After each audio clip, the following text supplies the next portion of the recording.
Ladies and gentlemen, welcome back to A Drink with Crazy. What's going on, everybody?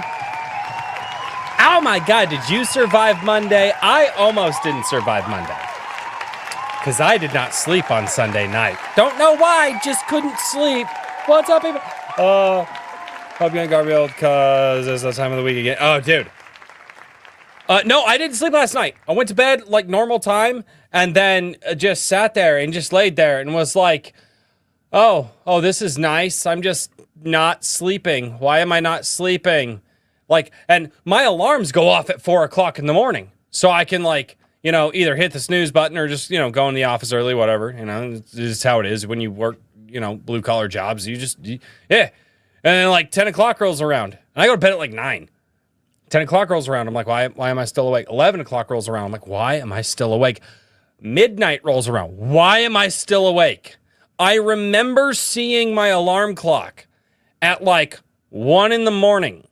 I don't remember if I passed out for a minute and then woke up again, but I do know that I woke up several times. I woke up at 2:17. I woke up at 3:21. Just did not sleep last night. So we're gonna do energy drinks tonight. I'm gonna live on energy drinks, beer, and your energy. Chat, I need you to give me your energy. Like a selfish Goku trying to save the world. But I'm not trying to save the world. I'm just trying to save this live stream. I need you to do that. Chat, would you do that? Share this out to everybody. That helps. Bring more people here. Say, guys, A Drink with Crazy needs you like Goku needs a sensu bean. Chat, be my sensu beans. Because I'm a bitch like Goku right now, and I need a sensu bean. I'm not like Vegeta, where I don't take sensu beans unless somebody forces me. Vegeta's my boy. Oh, how are you guys doing on a Monday, man? It's good to see everybody. Oh, good Lord. Oh, yeah, man, I am so freaking tired, dude. I wasn't sure I was going to make it through work today. Man, I got it. Not sleeping sucks. I used to do that years ago. And then I, changed my diet and my stress levels came down. I started sleeping better. I have been eating like crap the last few weeks, though. So that's on me. What's going on? We got God of Plague. We got Jersey James. We got Liu. We've got Mike Has Bad Knees insulting me with his name. I did not know that name was going to be an insult until after I turned 30. Mike, do you really have bad knees or you just trolling people with that name? I got to know. Do you actually have bad knees? Do you? Or are you lying? Anyway, so I've got a bunch of stuff that I wanted to have fun tonight because I look for things and there are videos that I definitely want to watch when they come up.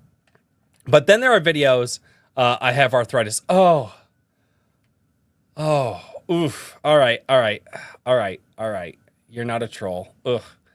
Throwing around the A word there. Oof. Why you got to be like that? Oof. Anyway. Every drink's this late. Anyway, so I pulled up a bunch of stories.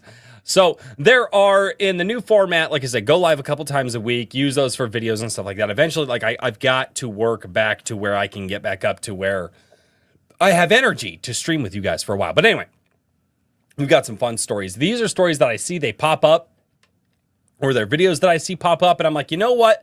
I'm going to save these for the boys. And some of the ladies that show up, occasionally, guys.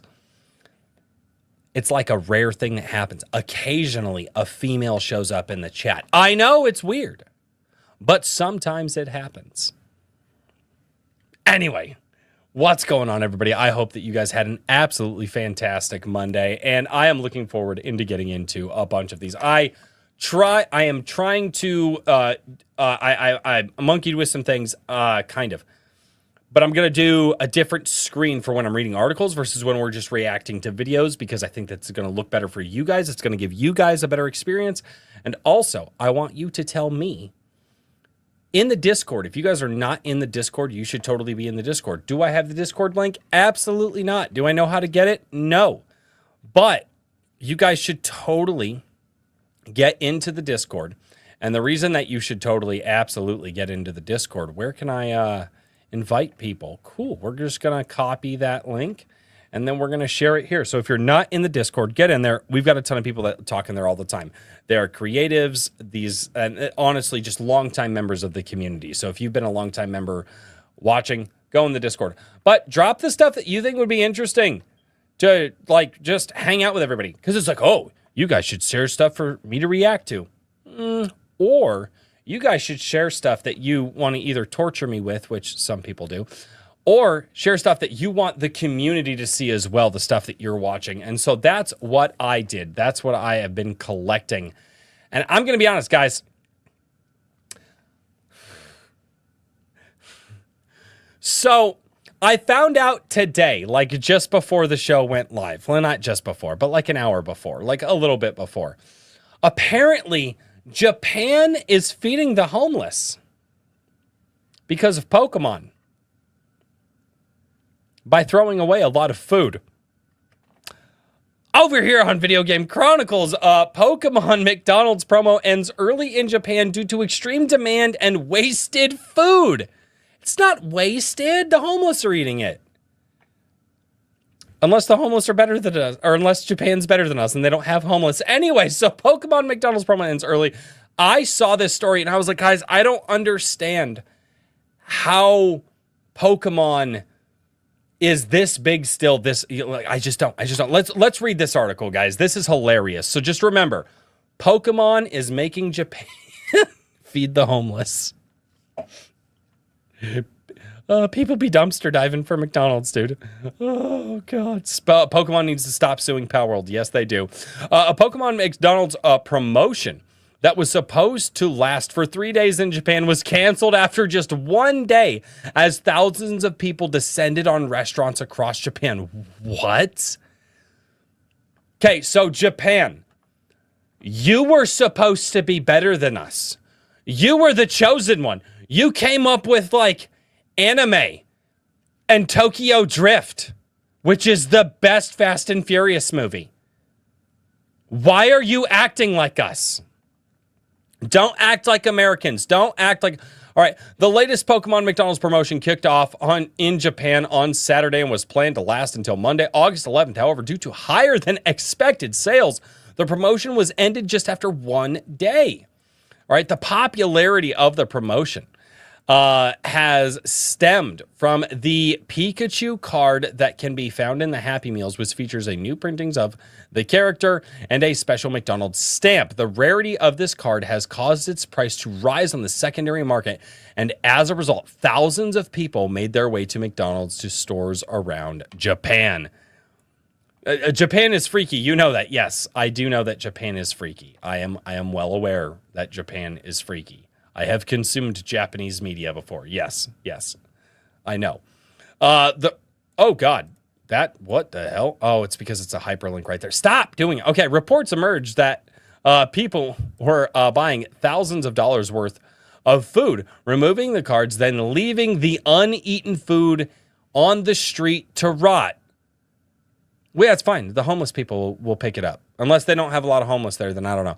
This combined with reports of boxes of the cards being illegally sold by McDonald's employees. Oh, get that money. Get that money. Caused the promotion to be quickly shut down. Man, that's freaking wild. McDonald's food is gross. It's not gross to homeless people. McDonald's promotion typically feature reprinted versions of commonly available cards in an effort to stop this exact type of demand from taking hold. For this release, however, that trend wasn't followed. This is far from the first time that a special Pikachu card has caused issue. The Pokemon Company was forced to apologize in 2023 after scalpers appeared to spoil a planned collaboration with the Van Gogh Museum, which saw a line of unique Pokemon X Van Gogh merchandise made available. Okay, I'm not going to lie. All right, that's kind of cool. When the items first went on sale to social media. Videos showed huge crowds swarming the museum, snatching up items, with claims that many people had bragged about plans to resell the items for profit. The special Pikachu promo card, Pikachu with a gray felt hat, was given to customers for free after purchasing any item and quickly appeared for sale in large numbers on auction sites for over $600. Ladies and gentlemen, that is absolutely insane. I totally forgot to put on the OST. You know what? I need to get more OSTs, and I know the next one I'm going to get. But that is absolutely insane. I cannot believe that almost 30 years later, Pokemon is still the way that it is, and people are still craving and going after it. Like we were when we were kids. We were going after all the rares when we were kids. Now, I quickly lost my interest after Pokemon Johto. I only ever had one Pokemon game as a kid. It was Pokemon Gold, just because I was a poor kid and couldn't afford them. The fact that people are buying thousands of dollars worth of food and throwing it away, hoping to make a quick buck on a freaking Pokemon card, is absolutely insane. And this is in Japan. No, I didn't survive. I'm posting this from the Great Beyond. Oh, well, you know what, dude? You've got a busy day. You're getting checked into the Great Beyond. That line is probably long as hell. But while you're waiting to be entered into the Great Beyond, whichever Great Beyond you go to, thank you for being here, Joshua Robinson. Fantastic on you for doing that. See, Joshua Robinson can visit me from the Great Beyond. Why can't you? Oh, this is my third energy drink for the day. I did not sleep. This is going to be a wild ride. I asked my wife earlier. I was like, hey, babe, you got any gummy bears or something that can keep me awake for 4 days and make me see sound? And she was like, yeah, but I know your personality. It's probably not a good idea to give them to you. And then I remember who I married. I remember the Burger King gold Pokemon cards. They were cool. Yeah. So here's the only Pokemon card I still have. And actually there are two of them in here. This is the Mewtwo card, or the Ancient Mew card from the movie that they released in Pokemon 2000. My grandfather took me to this movie, and my Mew, my Ancient Mew, and my grandfather's Ancient Mew are both in here. I totally forgot about this, but yeah, so I don't really care about Pokemon, but the reason that this is up there is because my grandfather took me to this movie. My grandfather was my best friend till the day he died. Yeah. So yeah, that's why it's on the wall. Funny enough, most of what's on the wall isn't even mine from childhood. It's all been gifts that were given to me and stuff like that. A lot of it is. Anyway, moving on.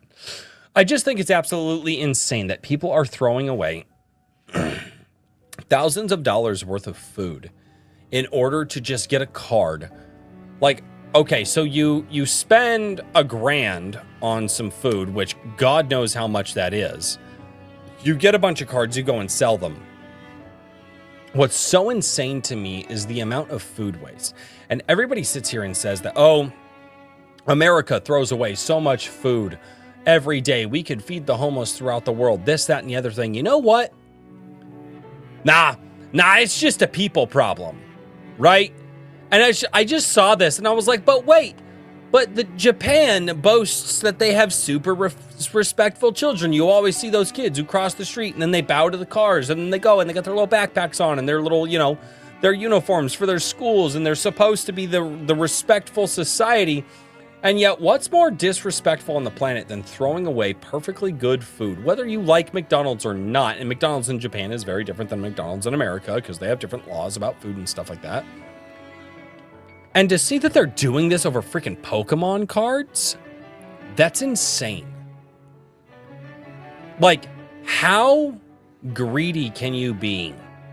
And they're just leaving it on the street. It's not like, oh, I just bought a crap ton of food. Let me take it somewhere to maybe help a family or help some kids that we know. No, people are so freaking greedy. Even in Japan, though, the place that we are propagandized and told, no, they They just make anime waifus and have a culture of respect, and then like also like, you know, have a culture of working yourself 18 hours a day and being afraid to leave the office because you don't want to be that guy. You don't want to be the first guy to leave the office.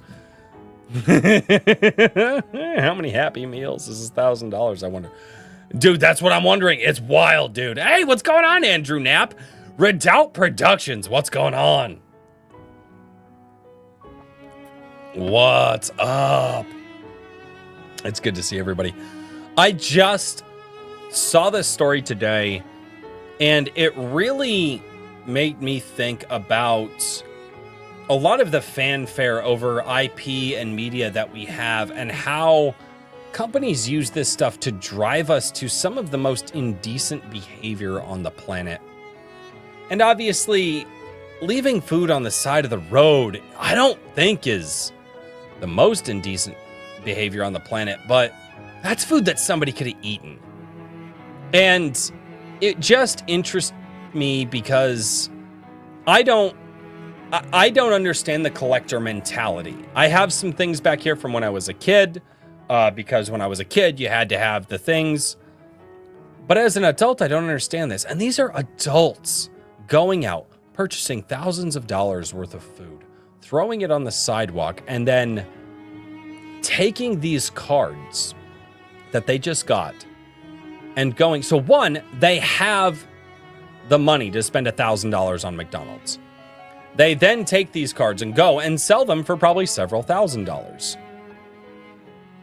And yet they never stopped to think about taking that food that they were just leaving on the street and giving it to others in need. I just wanted to talk about that for a minute, because food is like the essential thing that you need to survive. Food, water, shelter. And we're just going to take one of the things and throw it on the street just so you can make a buck off of a Pokemon card? Come on, Japan, be better. I mean, America needs to be better. I'm not saying that we're any better. But, you know, I mean, every like, people just need to be better. And I think that the fanfare around a lot of this is driving people insane. That's how we get ants, food on the road. Yeah, well, you get a lot more than that, too. You pass all kinds of stuff. I want to be the guy they soft fire in Japan, locked in a basement with nothing to do until I quit. I take it as a challenge. There you go. Absolutely got to play. Oh, dude, it was just, it makes me sad because, again, and what I wanted to do is I wanted to share this story because I want to be like, hey, guess what? It's not just an American thing where we're just greedy and we just waste food. No, guess what? It's a everybody else thing too. It's a people thing, right? Just because Japan propagandizes the rest of the world to be like, oh, look how like awesome we are, and you know, we've got waifus and we've got good food, because they do have good food there. That's actually about the only thing I'd want to go to Japan for, is just to actually sit down and eat like actual like Japanese cuisine. But what do you guys think? Let me know. Let me know in the comments down below. Like and subscribe. That would be wonderful. And thank you so much for watching this live stream. It's not a live stream. This is a video. I had to do it. I had to do it at least once. Okay. All right. But yeah, it's really, really interesting. Japan's just got good marketing. Oh, they really do. What was it?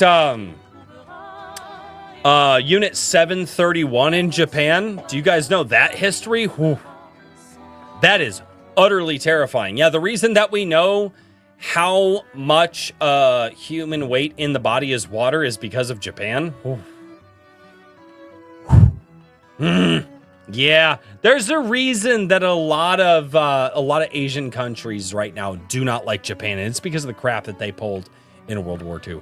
Was that not Nanjing? I don't remember where exactly it was. You got Unit 731 in Japan? Look that up. Bunch of videos out there. Terrifying, horrifying, not fun. Not fun. Do not watch that. Yeah. Hey. Yeah, and Paperclip grabbed them. They grabbed a lot of people. Yeah. Before this turns into a conspiracy stream, because I have to do a lot more research on conspiracies. Although, if you do like conspiracies, check out like Wendigoon. Wendigoon's super awesome for that. Love him.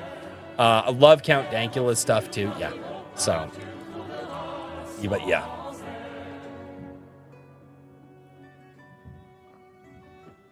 Oh no. So, in the middle of me downing this freaking Rockstar, actually, you know what? Let me take a big swig so I don't have to take one for a while. Maybe. We'll find out. We'll see how tired I get. You guys are going to watch me devolve. You guys have seen me devolve before.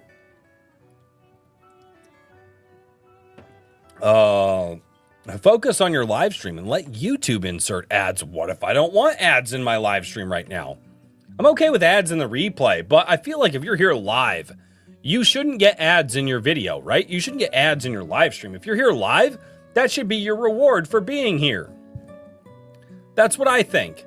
And YouTube's just like, no. Let YouTube put ads in your live stream. But I don't want you guys to have ads during my live stream. I want you guys to hang out with me during the live streams. Conspiracy is fun. Cryptids are more fun. Cryptids are weird. I don't know how I feel about cryptids. I don't know. I've tried getting into the cryptid stuff. I've watched a bunch of videos on it, actually. And I'm just like, I don't care. The only thing that and while it's not really a cryptid, but like giants, totally believe giants are real. Giants are absolutely a thing. Absolutely believe that they're real. Like, we have the skeletons. Don't care, I'm premium. I am also premium. I don't watch ads on YouTube. I've been paying for premium since it was called YouTube Red. And then they changed that name for reasons. And it was fun. And I love that they did it. So, ladies and gentlemen, have you been checking out Battlefield 6? Did you check out Battlefield 6 this weekend? I did, with the boys, and had a blast on Saturday night.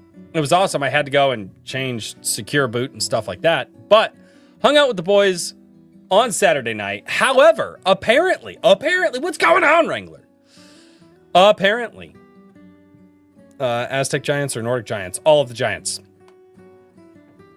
Like, legitimately, I'm one of the people that, like, we know that there were multiple different, like, it's not species, it's, not, we know that there were multiple different types of, like, humans, right? We know that there were, like, Neanderthals, we know that there was, like, Homo erectus, we're Homo sapiens, like, we know that there were different variations. I think that giants were just a different version of that. I, like, legitimately do. I believe that. I think that giants are real. And the problem is that they were just too big. And that's where we be with giants. Anyway. But, since it was called Google Play Music, oh God. Do I hear a cat? Yes. I think it's the three-legged one. He used to have four legs, but he got hurt, so he had to get surgery. And now he has a three-legged one. I know they are, Jersey James. God, just... Moving on, Battlefield 6. Have you played it? What do you think? Well, apparently some people think that there are problems with Battlefield 6. Battlefield 6. And one of those people is Force Gaming. So let's go over here. I want to see what he has to say about Battlefield 6. I had a blast with it. I'm not saying that Battlefield 6 doesn't have problems. What I am saying is that I want to hear what people are saying about Battlefield 6 and its problems. So let's go. Enemies. No. Battlefield. You stop. You stop, video. Ugh. Every time I touch a button, it does these dumb things. All right. 6. Dude, this game is a blast. I've been playing every day since the beta dropped last week, and I honestly haven't had this much fun in a multiplayer shooter in years, I think. Like, usually I grow pretty quickly tired of getting my butt kicked in these games. However, there's something about the nonstop craziness and scale of Battlefield specifically that makes it so I really don't mind. I can wrap up a match with like a 1-for-1 KD Is my voice ratio. even with his or no? I still feel like I had a heck of a lot of fun. Certainly helps that just some of the crazy stuff that can happen in these games, battlefield moments, as they like to call them. Battlefield moments are back. At first, I just assumed I was dead. So he's repairing a tank. Tank explodes, jettisoned up into the air. Then helicopters onto, or parachutes onto the roof. Okay. Excuse me. And now he's just up there. where nobody else can get up there. That is actually unbelievable. You know, now normally if I saw this clip, I wouldn't think anything of it because it's a Battlefield game. Like, obviously he jumped from the helicopter, but there's no helicopter on this map. At least there's not on the modes that I've been playing. Okay. All right, I've seen a few of these clips. I don't exactly know what's going on. Like, there's no way that it takes this many number of knifing animations to kill somebody. Oh, I know what's about to happen. So, I just read yesterday that...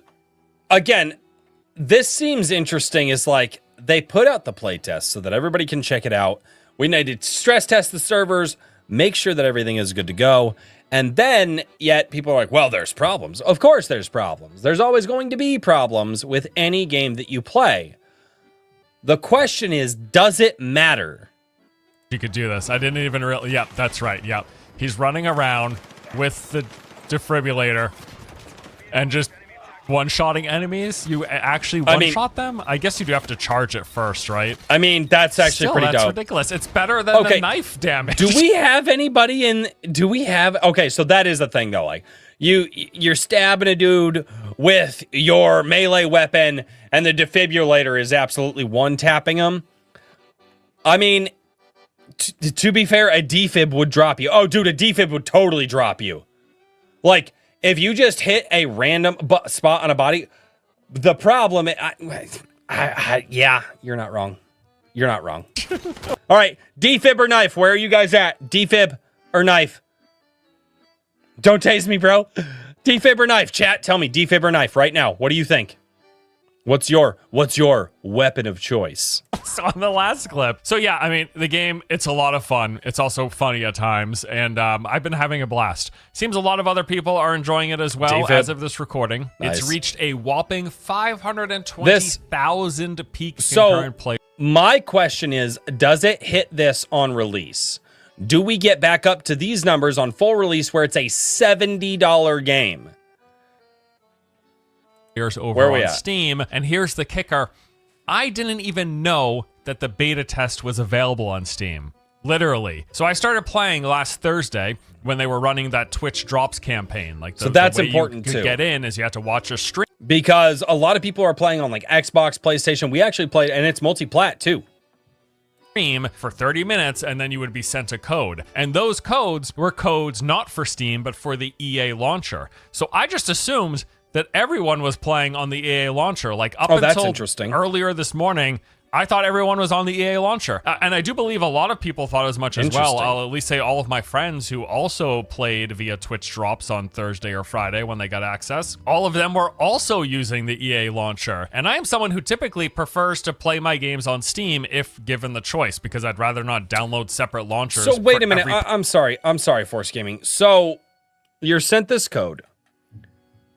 And it, like, as somebody who is in the industry, how do you not go check and just see, like, if it's on your platform of choice before you play?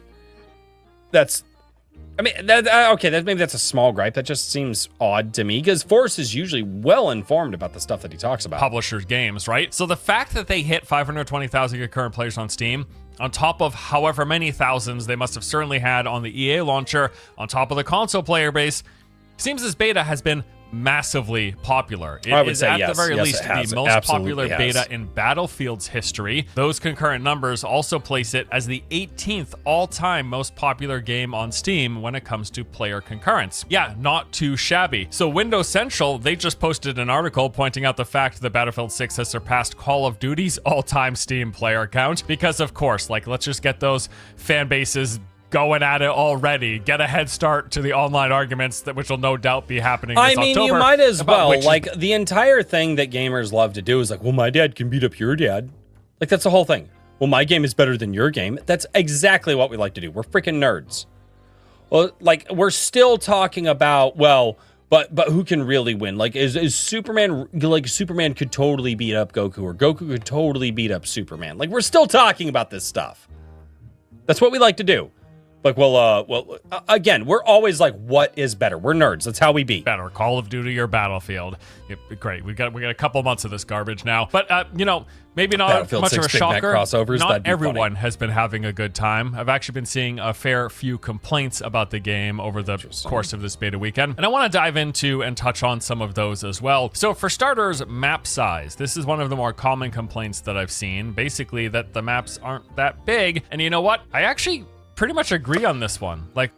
I actually agree too. One of the reasons that I never played a Battlefield game is because I was told the maps were absolutely huge, and it made it sound to me like you were just gonna be walking around for like 10 or 15 minutes. When I got into a lot of these maps, I was like, oh no, these are actually just, yes, they are large, but they're like a comfortable size. Like, I'm not running for 10 minutes to get into an engagement if I get killed and I have to respawn at like the HQ or something. Now that being said, I'm not a Battlefield player. So for me, I was like, oh, these maps aren't bad. I don't mind this. I like this. They're not small, but they're definitely larger than what I'm used to playing on. All of the maps, even the bigger ones that are meant for the all-out warfare game modes with vehicles and everything, they feel kind of small. It seems I can't go 10 seconds without being shot at in the game. And from what I recall in any prior Battlefield games that I've played, there felt like there was more space and breathing room in between engagements with enemies, which just really hasn't been the case here. Now, I've been playing a lot. Okay, so correct me if I'm wrong. It sounded like the old Battlefields had a little bit more of a balance where you weren't getting shot at all the time, but you weren't going 10 minutes without seeing an enemy. Is that what I'm to understand here? Educate me, chat. Of the breakthrough game mode where you've got an attacking team, combat, defending team, and this mode literally only takes place on the larger maps. So I've spent most of my time with the game over this beta just playing on what are the larger available maps, but even these still kind of feel tiny, or at least kind of restricted. Also, I read a comment that really rung true for me, where somebody said that the maps are flat out boring, but specifically said that everyone plays on the same plane and there's no verticality, which Battlefield maps are known for. The second I read that, I was like, it's like a light bulb went off in my head. I was like, oh yeah, no, dude, he's totally.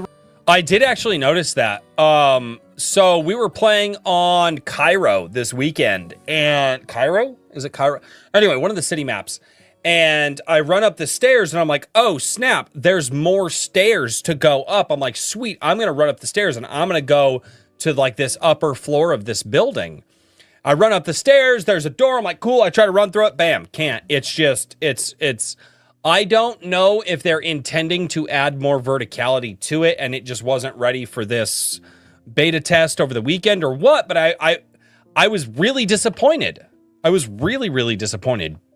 Johnny Douglas, what's going on, dude? Good to see you. Right, holy crap. It did make me realize that on every map, it seems like there are like 2 floors max to the buildings and structures you can go in. In fact, that earlier clip kind of points to a funny discrepancy from what I would expect from a Battlefield game where you got a player who accidentally ended up on the roof of these buildings. And in my mind, Battlefield's always been a game where you should just be able to get up on the roof of buildings, right? If for no other reason than because you drop out of a helicopter or a plane and then parachute on top of it.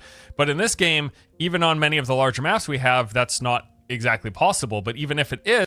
So are these just restrictions for the beta test? Because what he's saying here, I feel like would have definitely made my experience even better than it was. Now, my experience was really good because I was playing with the boys. I'd never played a Battlefield game before, so this is my first experience. So I was having a lot of fun. But again, there were some things that like, I kind of started thinking about it afterwards. I was like, well, I thought the guys said a while back, like they were able to do a lot more. So is this just a restriction because of the beta test, or is this just a restriction of the game? The buildings themselves are just relatively small. Like over these past few days in all of the engagements that I've had, the highest I have ever been elevated over another player has been like 1 floor above them inside of a building. But you can see there's 3 levels, really 3-4 levels in that building. There's the main level and then 3 above. What seems to be able to do that, right? Of total play space to explore. Now I am hopeful that this is just a factor of the current beta's map pool, and that come release, there are larger maps available, especially for these big game modes like Breakthrough or Conquest. And that's just the case that right now we only have a fraction of the maps and modes that are planned for launch. That is true. Like, there's gonna be more there. So I'm hoping that more includes more bigger things. In fact, I did see a thread that was comparing this to prior Battlefield games, stating that the Battlefield 6 open beta is an outlier for the fact that it is putting so much focus on these smaller infantry focused maps. And then they... That's interesting. I don't recall BF4 having quite that many levels. And what is it? BF3 and BF4 seem to be the standard that people are trying to get back to, correct? Like, that's what I've heard. Like I said, I had a good time with it this weekend, but again, the things that again, they had stairs leading up to a door that didn't open for a third level. And I really wanted to go up there and check that out and get a vantage point and start shooting, and couldn't do that. But you could go into the bottom of the... Well, I'm not saying you have to go into every level, but more verticality, right? Laid out Battlefield 3, Battlefield 4, Hardline, BF1, BF5, and 2042, and the different combinations of maps that they had, with many larger scale maps that are bigger compared to the ones that we're playing here in the Battlefield 6 beta. Some people are also saying that this is a big reason why the game is being compared a lot to Call of Duty, mainly because we only have what are relatively smaller maps with a... Or because it's a military shooter, and Call of Duty should have been a military shooter. I don't... Wait, hold on, wait. Maybe people are gonna... Hold on, maybe people are smarter than me, and they're gonna define it in a different way. A lot of quick engagements. You know, this may very well, in fact, be intentionally done to help draw some of that crowd. EA might be doing this on purpose to appeal to the Call of Duty fan base. That is entirely possible. There's like a high likelihood. Wait, you mean a company wants to take market share from another company that they're in competition with? Egad, good sir. Surely it must not be. Surely they wouldn't change the formula a little bit to get some of those people over here. Or maybe they would. I don't know. I don't run EA. Maybe, I don't know. That's the case. But nevertheless, I just want more bigger maps. So that is actually one complaint that I'm fully on board with. Like, I'd like to see bigger maps in the game come release. Another big complaint that I'm seeing a lot of has been about the time. I would like to be better at this game than I am. I didn't do terrible. I got in like the top 20 in some of our game modes. So that, not like, for never playing a Battlefield, my buddy was like, actually, dude, the fact that you're holding in like the top 20, you're doing all right. I was like, cool. Like, I'll take it from my buddies. Like, my boys told me I was doing good. Like, we were talking mad shit to each other, so I'm gonna take the compliments. Time to kill seems to be a lot of people saying that the time to kill in this game is too fast. I'll call you Shirley anytime I want to. All right, Shirley? Shirley, you must be wrong. But it turns out that may not be even true at all. In fact, it looks like the exact opposite might be the case, and that the time to kill appears to be slower than Battlefield 4, at least according to some rough comparison videos that I've seen floating around. Although I do want to make it... I will say this, I felt that the TTK was longer than I'm used to, but I also played Call of Duty. I don't mind it, though. It forces you to get good. Like, the TTK in this forces you to get good. I actually don't mind the TTK. Clear. This is a very poor method of testing. These just comparing random gameplay clips side to side. We just don't know so much. There are so many variables. We don't know the starting health of the enemies prior to them being shot in the clip. Like, were they already injured? Or we don't know if they had taken any damage during the clip from any other sources. Like, did they get fired from somebody else or take blast damage from a grenade? What were the ranges and the weapon attachments that were being used in each of these clips that are put side by side? Like, again, there's just way too many variables. I would love to see some more controlled testing of the weapons and the different distances against static non-moving targets so that you know every shot is hitting. That's what I would like to see, where you could figure out how exactly... I really don't like that people want to do this. Just play the fucking game. Just... Instead of being like, well, I would really like to see a breakdown where somebody actually has a static target and they can shoot at it and we can get the... Just play the fucking game and figure it out. Just pick up The controller, or I guess some people are insane and they play on keyboard and mouse. I don't understand those people. But get whatever your input method of choice is, grab that thing and just play the game. Exactly. Where exactly does the time to kill fall in line with other Battlefield games? I've also seen people saying that time to kill isn't really so much the issue as is the perceived time to death. It feels like you're getting instantly killed sometimes, and apparently part of the reason here might be due to the fact of how damage gets bundled and then registered in burst. So while on your end it might seem like you died after just 1 to 2 bullets, you check out the kill feed and it shows you actually got hit 5 or 6 times, and it's just that the damage was applied in burst. So that is a whole nother factor to account for here. They need to fix that if that's actually the thing. I think part of the issue of what people are experiencing. So for those of you, like if you guys got that, if you didn't get that, what he's basically saying is somebody comes up and goes rat-a-tat-tat with whatever they're, doing that to you with. And then you just now see this guy and all of a sudden it's like, oh, the damage came in inverse, which basically, so rat-a-tat-tat, and it actually stacks the damage and applies all of it to you instead of applying it to you in individual increments. This could also be an issue with server to client ping rates. That could be a reason that is happening, is that the ping isn't registering everything. Yeah, lag, but it might not be intentional lag. It may not. This might be something that they're not aware of, and they were like, oh, snap, because of the lag of our, like server-side, client-side stuff, going back and forth, and the way that we're registering the damage, it's actually not registering the damage properly to account for that. That could be a thing that's going on. Here also comes down to the map sizes and layouts. There's just, with the size of these maps, there's not a lot of breathing room in the current beta rotation. Like even on the larger ones, it does seem like you can't go 5 or 10 seconds without being shot. Okay, no, of the time. That is entirely no. Okay, I'm gonna push back on this here because we played for many hours the other day on Saturday, and there were multiple times where I could absolutely run across the map.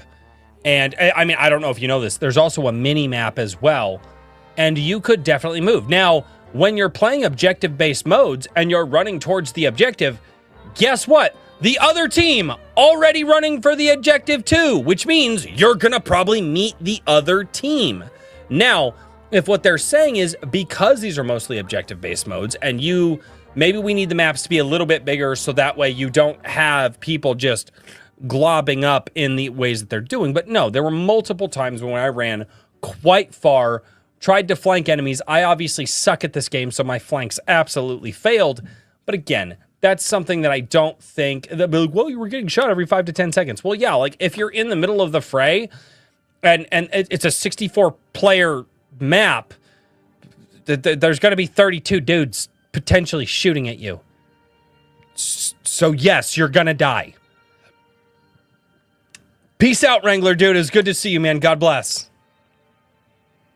All right, sorry I had to push back on that. Oh, I swear that I am performing better than I should be. I wanted to point this out here as well. Like, I don't know how heavy this game's aim assist is, but it feels pretty strong. And no, it does not. Case, and everyone has it while being on these maps that result in a very little amount of time between player engagements. That could also be part of the explanation. Explaining the feeling as to why people are like, dude, I'm just constantly dying all the time super quickly. A lot of factors at play. Yeah, because there's 32 also, people I've been trying seeing to a lot dome of complaints you. about the UI, and I will admit, like, some of this stuff, it's pretty rough. This home screen, like, for example, when I'm on the play screen, where is the button to instantly get into the next match? Like, why isn't it just right there, front and center? Why do I have to toggle down a layer from the bulletin, which is basically, here's our advertising for the game that you're already playing. Because they want you to spend money. Probably in the future buy more things within the game on this banner. Because they want you to spend more money. Why do I have to go down to the feature tabs and or training ground? But, we'd be going down. Because they want you to spend more money. Duh. What do you mean? What are you even talking about? Well, why do they have this bulletin thing here before it's the map? Because they're going to have skins, and they're going to have a bunch of microtransaction stuff right there, even though it's a $70 game. And EA is going to want you to spend more money first and play second. It's still an EA game. Might be fun, Still an EA game. Come on, Forrest. You half answered your question. Maybe you'll fully answer it here in a second. One of the feature tabs. I should just be able to click a button right here and play the game. I shouldn't. No, because if you can do that, then you're not spending money. Have to scroll to anything, and I think that kind of also points to a larger issue. Which, if you guys have never been here before, like I absolutely hate those practices, but that's what it is. I've had with this game, and the menus in particular, is a lot of like there's too many layers to the menus. I agree. Too many layers. 100%. He's 1,000% correct. To get into like putting like the different mods that you get for your different weapon platforms, there's like 4 layers you have to go into just to get to it. It's wild. Big thing that a lot of games seem to struggle with. There needs to be a simplicity and a limiting to the number of click-throughs that you have to do before you get to the thing that you're trying to get to. That should be streamlined as much as possible. It's something that I've been had a bit of annoyance, not a massive annoyance, but a bit of annoyance here. People have also been complaining about like the class icons. These don't bother me so much. I think this is just an exposure issue. Like the more you play, the more comfortable you're gonna get with what each of the class icons. Who cares about that? What? Do class icons matter to what?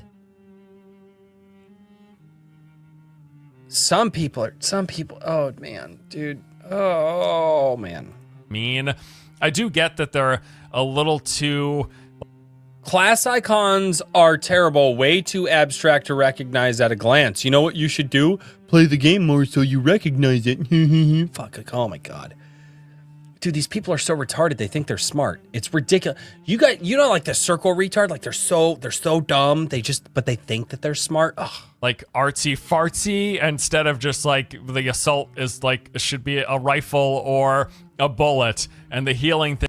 The assault is an arrow. The healing is obviously an offshoot of like, you know, the medical cross, right? Like, I don't understand. The sniper is like crosshairs. That's what that looks like. It's a crosshair thing, you know. Engineer, okay, it's a circle, whatever, kind of like a shield maybe. I don't know. That one doesn't make sense. The rest of it makes sense to me. Should just be the medical cross. Like, why isn't it just the medical cross? Why is the engineering class like a lug nut instead of a wrench? You know, and the sniper class icon, I mean, I like looking at it, it's abstract and I get it. Like my brain can put the pieces together. Like, yes, oh, that's supposed to be a scope.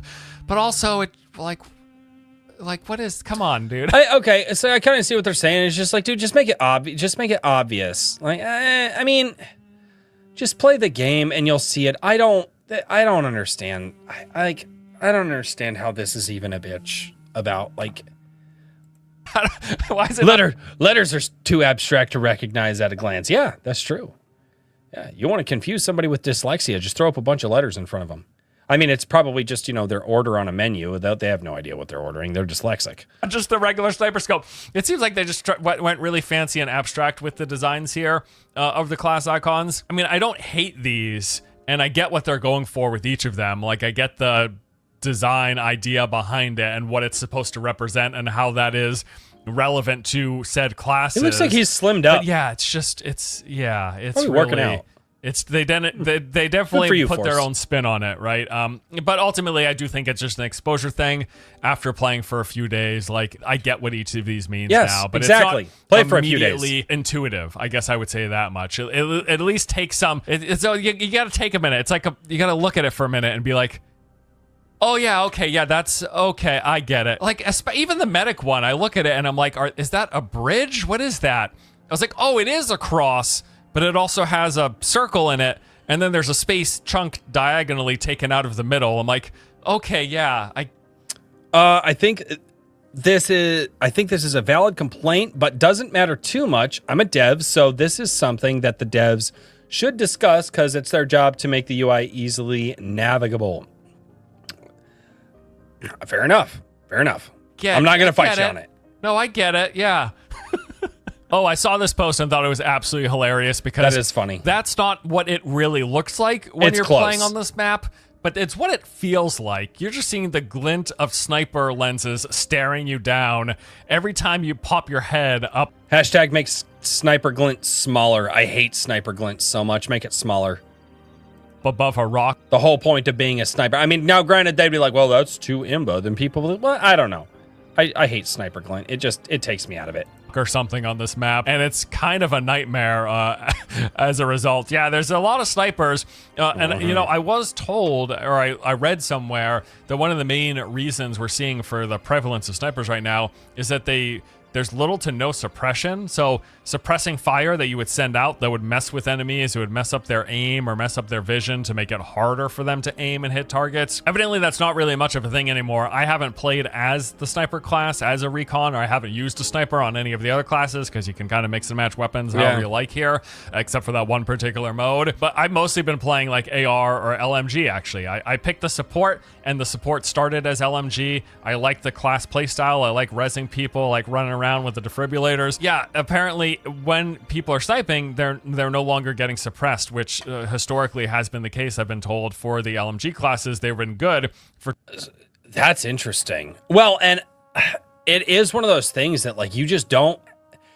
Like, snipers just have a ridiculous range. And now, if you could give me an LMG and my boys could just tell me, hey, you're going to go over there and you're just going to suppress the snipers, that would be dope. But I would also need more ammo, because I ran an LMG for a minute and I ran out of ammo on the LMG really fast because I was just like, ha ha ha ha ha ha. Oh. But if you make it to where the LMGs have the distance or have a similar distance, or, you know, maybe you got to get a little closer, but you can actually mess with the snipers that way, that would be a good balance. Doing the suppressing fire and making it harder for the enemies that you're shooting at to return fire, but evidently that's not really a thing. Kind of surprised. I'm sure there's some very good reason as to why they did it. We'll see if that gets tuned or not right now. Because right now, yes, especially on some of these maps, especially on that map in particular, every time I poke my head above a rock, it's just like there's like 5-7 sniper lens flares looking back at me. And I'm like, oh God, please, no.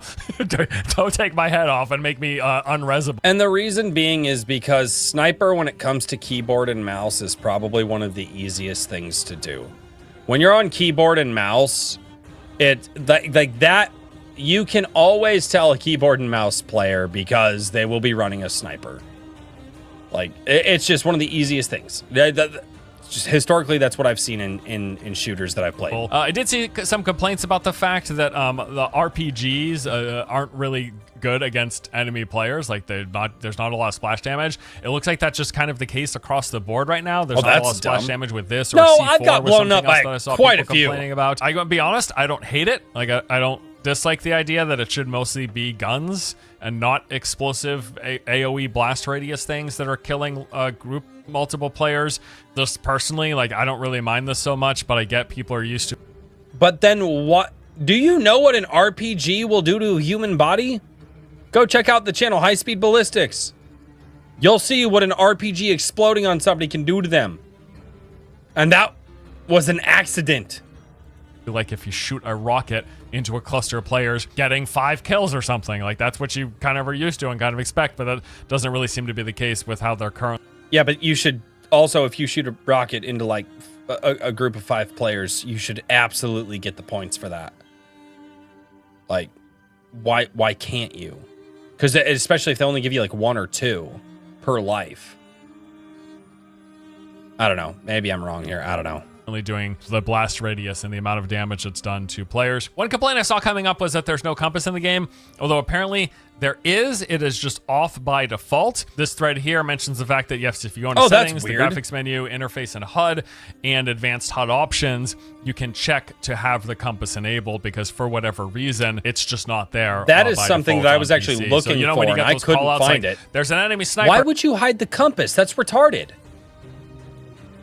So wait, these devs accidentally made a good game? Is that what I'm hearing? Or to the east, and you're like, where? I can't, there's no compass. I don't, where are they? Yeah, the only way to tell is if you actually pull up the map from like the pause screen and kind of orient yourself, and then you go, okay, this point is that way, this point is that way. Like, you have to orient yourself when they drop you in first, and then you go, okay, this one's this way, this one, and unless you mentally check that really quickly, which I did in a couple matches, you're not going to know where you're going. And the compass would be super helpful for a lot of people. And there were even times where, like, yeah, I did the mental check. I was like, okay, this is here, this is here, this is here. Cool, got it, awesome. And then I was like, wait, what direction was that point again? No, I thought it was because on the previous map. And so you have to go back and you have to do it again. And yeah, that's ridiculous that compass is turned off right away. You're right. So I will say this. One of the things that I actually loved is in Call of Duty, they'd give you like the stupid watches that you could wear on like the back of your forearm. And one of them was a compass. And I put that on, so I always had a compass on so I could see where my compass was. Something like that, like a cosmetic like that, to be like, would you like the compass wrist thingy? Yes, I would. That would actually be kind of cool. If they get to that point, obviously this is a beta, they're not there yet. Yes, there is a compass. You just have to enable it because it's not. I really don't understand why the compass wouldn't be there by default, but it isn't. So there you go. Oh, and one of the final things that I'm seeing a lot of people complaining about, or at least I've seen it crop up here and there, is cheaters. Not even a couple of days into the beta, we were already getting proof that there are cheaters in the game. I've seen multiple separate videos of wall hacks being used. Some of these posted up on TikTok. You see players running around, and yeah, they've just got those boxes that are clearly outlining friends and foes through the walls. And yeah, again, I've seen several of these. And you know what? Absolutely sucks. Like, cheating in these multiplayer games is sort of an unfortunate. That's not a Battlefield 6 problem. That's a people problem. People are a-holes. We've gotta, you're never gonna get rid of the a-holes. I'm sorry. It's not how life works. Reality and perfect elimination just doesn't seem possible. I mean, I've been talking about cheaters in our games for how long have I been? Like 30 years. Like the multiplayer games that I've played, we've been talking about there being cheaters. Always. Like, why don't the devs get rid of them? Well, you can't just get rid of all of them. It is a cat and mouse game. It's the simplest explanation that I've seen for it. Now, in a recent forum post, why cheat in video game? There's no prize. Yeah, there is. Lying about how good you are. The prize is lying to people, and then because they don't know you're cheating, you show them your stats and be like, look how good believe it or not, people are that petty. Keep in mind, there are people out there who will lie about like stolen valor in the military. No verifiable proof that they're actually that good. And they actually did those things, and you can kind of verify that pretty easily with stolen valor. Video games, people can have a score sheet like, no, look how good I am. And as long as they hide it, they get that sense of like, oh, I'm so good. You think I'm good, because they want other people's validation. Why cheat in video games? Because you want to cheat to get validation from other people, because you're not good enough as a person to validate yourself. And if you validate yourself, for the love of God, close the door. Has discussed and also lock it. Some of their anti-cheat methods, specifically via Secure Boot, and some of the results that they've seen thus far, mentioning that Secure Boot is how we are helping them build their arsenal. It is another barrier that helps them make it harder for cheat developers to create cheat programs and make it easier for them to detect it when they do. One example here is that Secure Boot prevents your machine from running with vulnerable drivers enabled. If Secure Boot is running and they see those drivers loaded, they know that something is a bit off. Then they thank to the community for I actually had to go adjust my Secure Boot settings in order just to get into this. Cheaters, as it really does help. Your reports help us zero in and lead us to finding up-and-coming cheat community. I mean, okay, Hedge, but you also know people who talk about how great they are as writers, and they've written, what, half a novel maybe? I know we've all met those people. They talk about how awesome they are, and they've never actually published anything. Come on, we know people have this mentality about a whole bunch of stuff.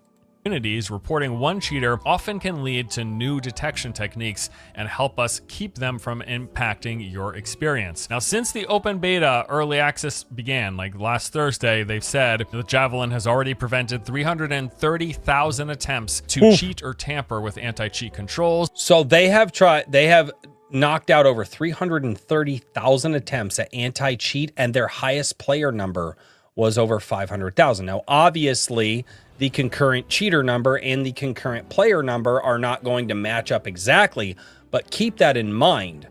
Out of the million or so, or however many people that played on all different platforms, you're still ending up, that's a pretty high cheater count that they've tried to block. That's insane. Be reported 34,000 instances of potential cheaters during the first day and 60,000 during the second day. And they say we are already using these with our own gameplay integrity team to add and improve our detection for Battlefield 6. They're also working with the Battlefield Positive Play team to actively remove those reported we can confirm to be cheaters. Fuck those cheaters. And they wrapped it all up by saying that anti-cheat isn't one and done. It is an ever-evolving battlefield, haha. And what has worked for them previously in different games doesn't always work all of the time. Again, basically reiterating that this is an ongoing issue, a struggle that they just have to constantly deal with, trying to battle cheaters and get them out of the game. Now, I will say, like, just anecdotally, I've not really felt like any of my games over the weekend have been full of cheaters.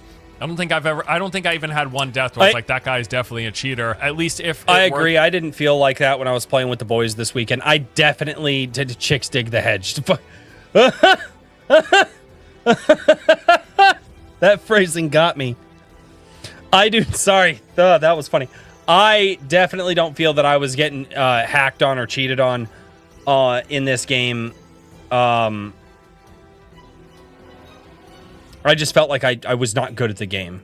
The case that there were some there, they weren't obvious, or there didn't seem to be many or enough of them to ruin my experience. I'm not saying there aren't cheaters. Clearly there are. I'm just saying I don't exactly know how widespread it is, because it hasn't seemed to impact my experience at all. So, in fact, I would be really curious, like, what percentage of games they've identified as having cheaters in them in the lead up to that would be interesting to know, actually. Because, hasn't the percentage of games played that they detected cheating in. That would be an interesting metric to know, just as a player, to kind of be like, okay, if I play 10 games, are 3 of them definitely going to have cheaters in them based off of the statistic? But then again, that almost feels like that would give us like the false, even though they're working on the problem, like be like, oh, they let this many games have cheaters in them. And like, no, guys, we just wanted to give you more information as well. Because the problem is the more information that you can give your customer base, a smaller percentage of those people are going to be, oh, wow, you guys detected this many and you're trying to fight that many. A lot of people are so retarded, they're going to be like, they're letting 3 out of 10 games have cheaters. They're trying to steal your stuff from you. Like, because just there are some people who just don't quantify information and cannot categorize information and do the if this, then this statements. They can't do the if then statements at all in their brains.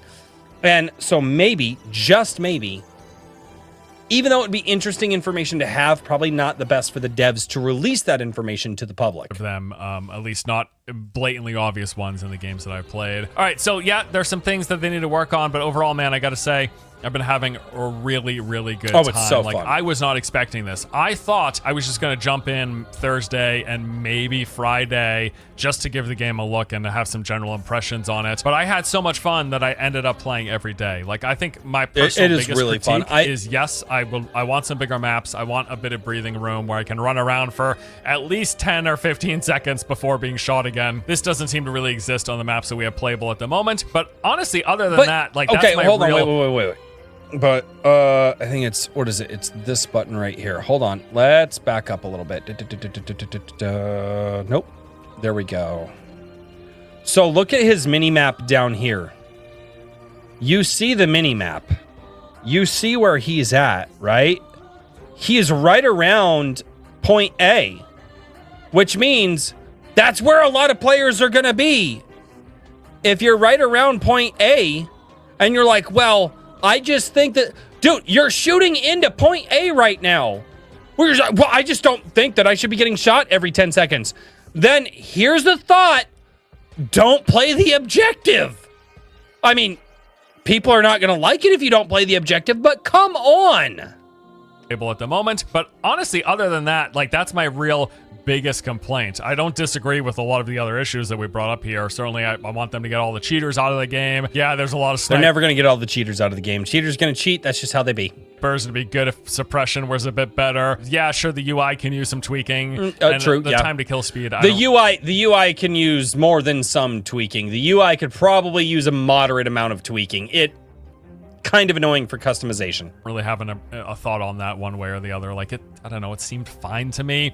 I also felt the more that I played, the better that I got, and the less like just running out into the open constantly, the less I felt like I was dying constantly all the time as well. That is true. Yes, there's some things that could be better, but overall, I've had a really good time, like a heck of a good time. The beta's convinced me that I'm definitely going to be playing this game come release, and I'll wrap it up by saying I play games to have fun, and the beta delivered that in spades. I've had a really good time, so I'm looking forward to more. It's also been nice because, like I said, I've not really found myself actually enjoying and wanting to continue to play competitive if they spread the map out more, people would just complain that the game was too slow. Absolutely.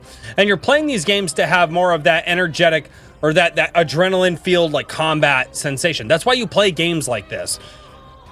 Is there a middle ground between too big, too small? I don't know. I've never played a Battlefield game. I felt that it was fairly decent for what it was when I played this game.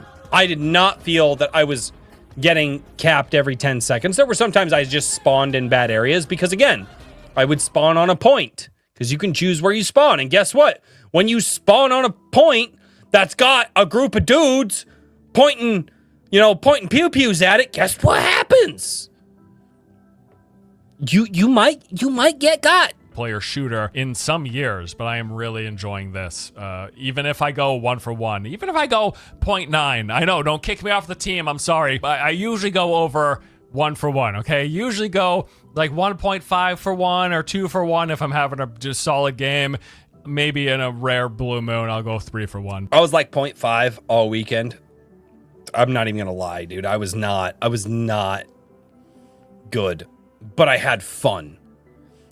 And I also captured a lot of points too, assisted my teammates, picked them up. I wasn't even running medic. I just see my buddies go down. I just grab them and drag them and pop them with a stim pack and get them back up.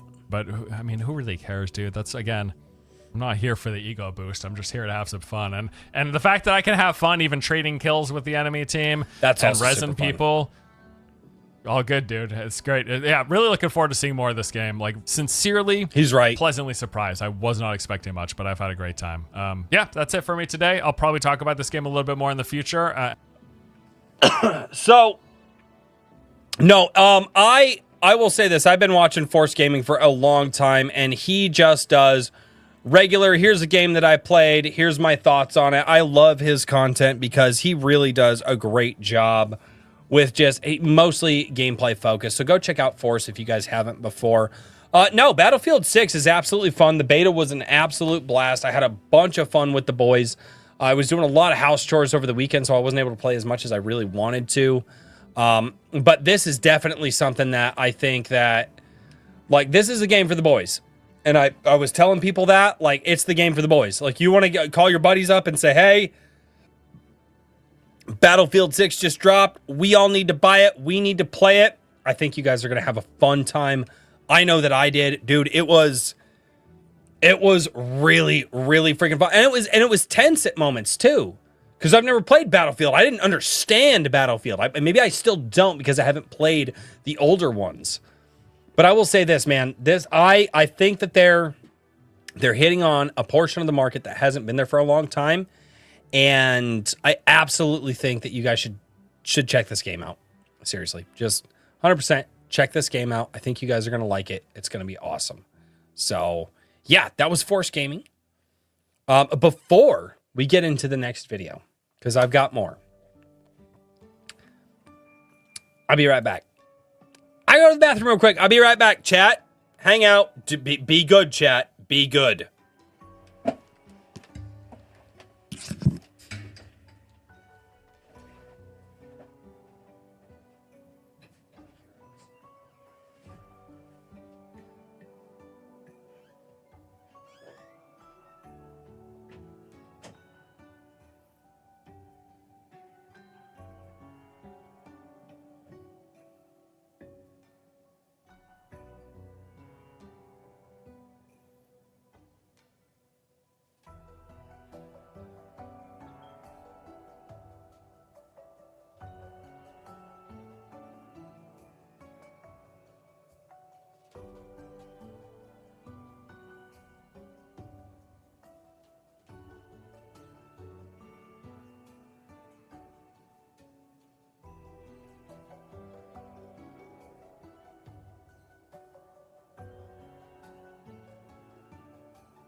chat. No, stop it. You stop.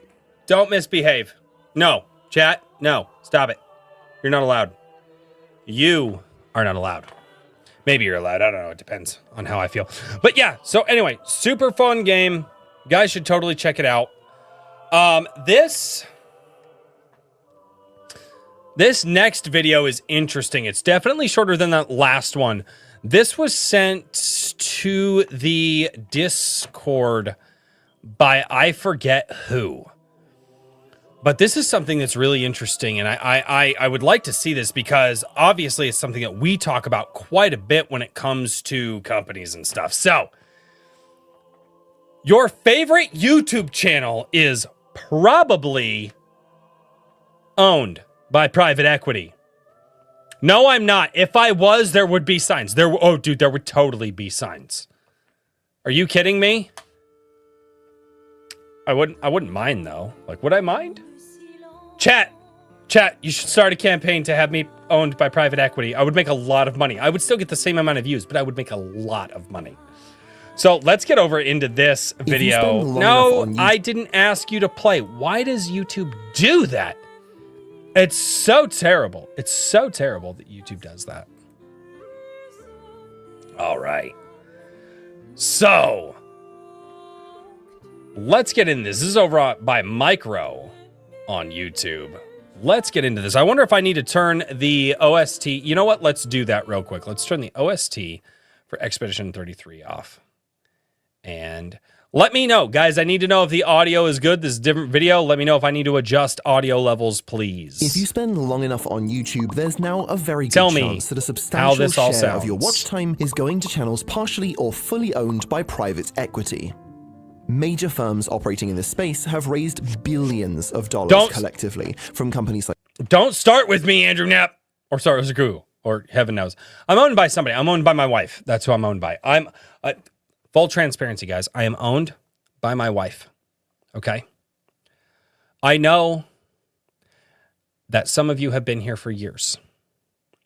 And I don't know why you have decided to put this much trust into me by a man who really should have been honest with you and upfront that I have been absolutely controlled and used to manipulate you guys into liking me by my wife. Sorry. God, that was a bad joke. That was bad, and I just kept going with it. I don't care. SoftBank, Amazon, Disney, Goldman Sachs, and Blackstone. And all right, I missed the whole front of this video. Let's go back. If you spend long enough on YouTube, there's now a very good chance that a substantial share of your watch time is going to channels partially or fully owned by private equity. Major firms operating in this space have raised billions of dollars collectively from companies like SoftBank, Amazon, Disney, Goldman Sachs, and Blackstone, and they are using that money to acquire YouTube channels. Notice he says Blackstone, but doesn't put the Blackstone logo up on the screen. At least I didn't see it. Strategic investments. According to my own analytics, where YouTube lets me see what my audience watches, some of these names should be familiar to you. Yes. Task and Purpose, Veritasium, Donut Media, Simple History, Fern, Fireship, Economics Explained, Mentor, Pilot, Futurism, Astrum, The Drive, and History Hit have all publicly been acquired by private equity. Outside of the nerd corner of YouTube, some of the biggest names in the space, including CoComelon, Colin and Samir, The Theorist, and Dude Perfect, have also all... Okay, no BS. I have absolutely seen The Theorist stuff and the this yellow logo here. CoComelon, I've heard about, and Dude Perfect, obviously heard about, never seen. This might be an interesting video, guys. Talking too fast for my brain to do the thing. Partially or completely been acquired. These are also only the acquisitions that we know about because they chose to be upfront with their audience. There's no law requiring these deals to be publicly disclosed, and as you'll soon see, there are some really good reasons why they might want to keep it quiet. So why is this? Yeah, because you going from a dude in your basement that started a YouTube channel, grew it to multi-millions of subscribers, and then decided that you were going to sell that off so you can make a crap ton of money and then just do the same thing and you're living comfortable for the rest of your life, would probably ruin the image that your viewers have of you, of just being some scrappy dude, because excuse me.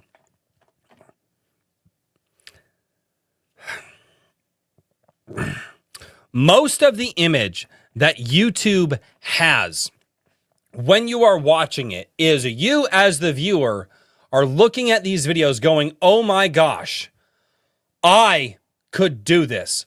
Most of the emotional and psychological investment into YouTubers is watching them thinking to yourself, if they're doing this, I could do this too. I don't need anybody. They're doing it by themselves. I can do it by themselves. If you're open and honest about selling the company and somebody else is funneling millions of dollars, it ruins the illusion that you're just a normal dude with a camera putting out videos. Of course they wouldn't want you to know that they were bought out by some megacorp. It's a problem. It's easy to say that private equity is just inherently bad. And to be fair, no, private equity is not inherently bad. It's how people use it. God, okay.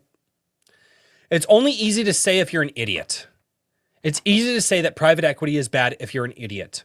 Obviously, private equity has been absolutely corrupted in our modern day society because it tends to be that if there aren't laws on the books, we're going to lie, cheat, and steal to make sure that we can make all kinds of money, and we're going to use whatever means and methods necessary to lie, cheat, and steal. Okay, private equity tends to be one of those things where people play it kind of weird, and it's really obtuse with the understanding that people have, but you would only say that it's easy to say private equity is bad if you're an idiot, if you're a moron. I'm sorry, it's just how it is. Do some research. Use Google for something other than cat videos and other videos. It's had some problems. But that shouldn't be enough by itself. Instead, what you should know is why private equity firms have suddenly become so interested in YouTube channels. And to make money.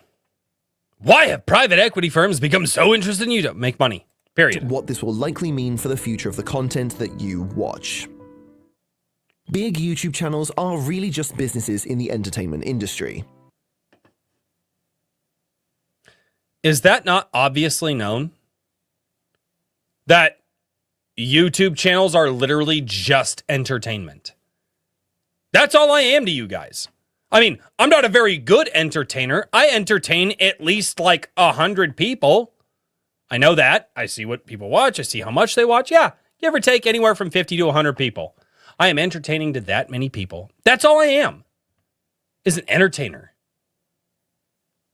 That's all any YouTube channel is. Is this news? Even completely independent creators still need to cover their own living expenses, and creating content does cost money. Film equipment, software, location shoots, perhaps a hired video editor, it all adds up. A lot of medium-sized... Yeah, that's what's called the market economy. And generally, services rendered equals money transacted.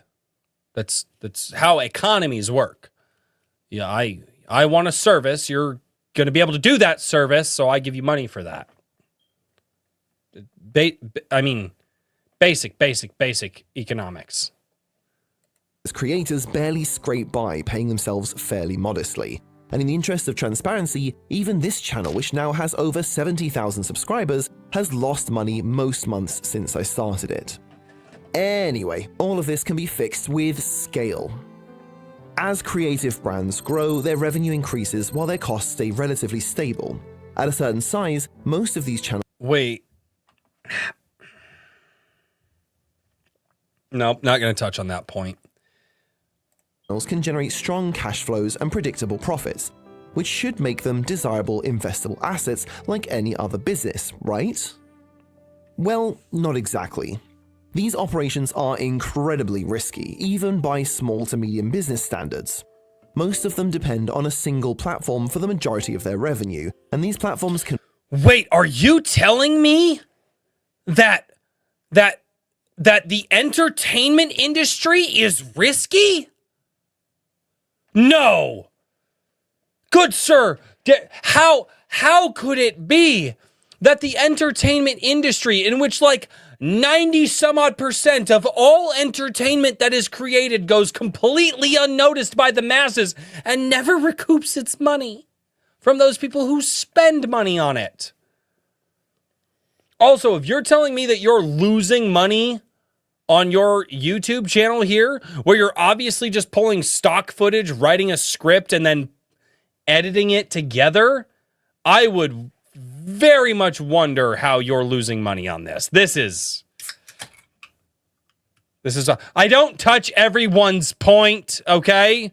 I only touch some points, not all points. It's weird. You don't touch every point. You only touch the points that you like. Ban, restrict, or moderate their content overnight, often with little to no explanation. Yes. SunnyV2 and about a dozen copycat channels have built their entire career on saying that the algorithm stopped recommending their content, because it genuinely happens so often. On top of that, most of these... Okay. I do actually want to touch on this really quickly. So, when it comes to the algorithm, the almighty algorithm. So, there is a what was it called? Adpocalypse YouTube and a post-Adpocalypse YouTube. And this is where you really start hearing about the algorithm a lot more. And this comes from years of listening to creators who have been on the platform since before and after, what they've noticed, how it's changed, and then just watching live streams, and then they start talking about the stuff and they zero in on it.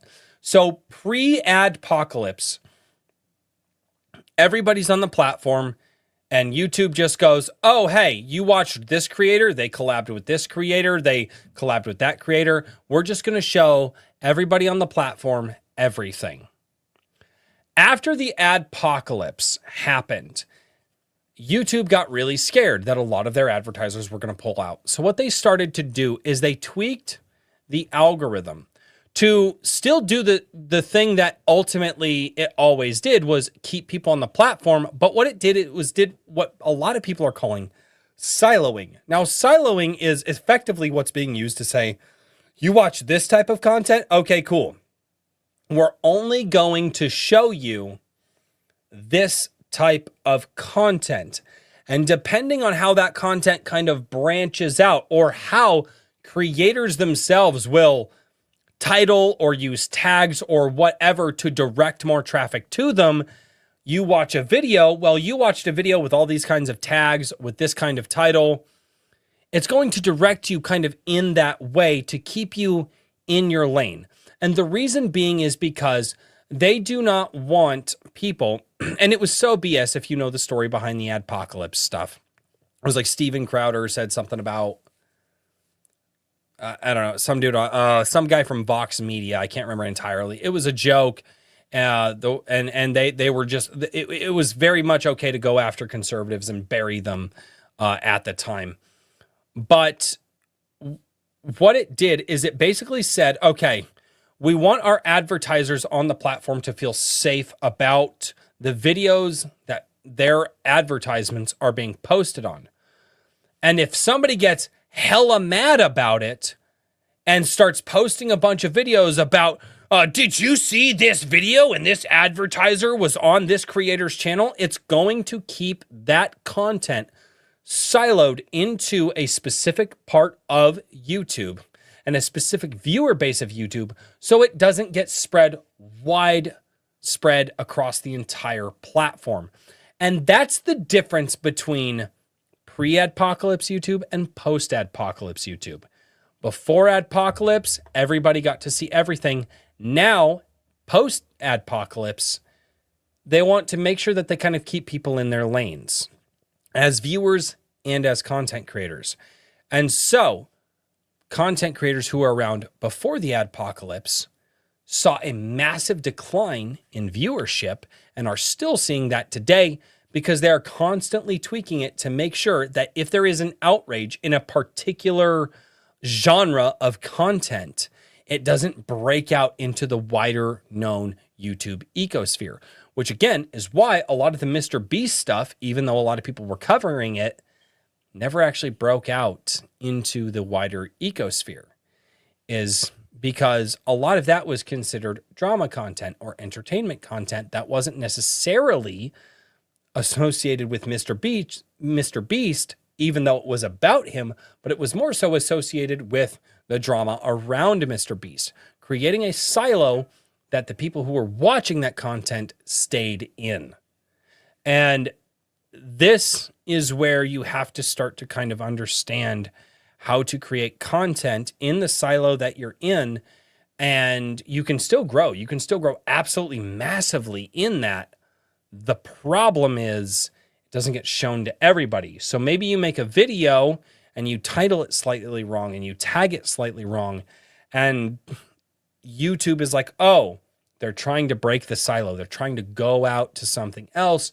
No, we want to keep them in this. You could have 1 billion viewers in this audience.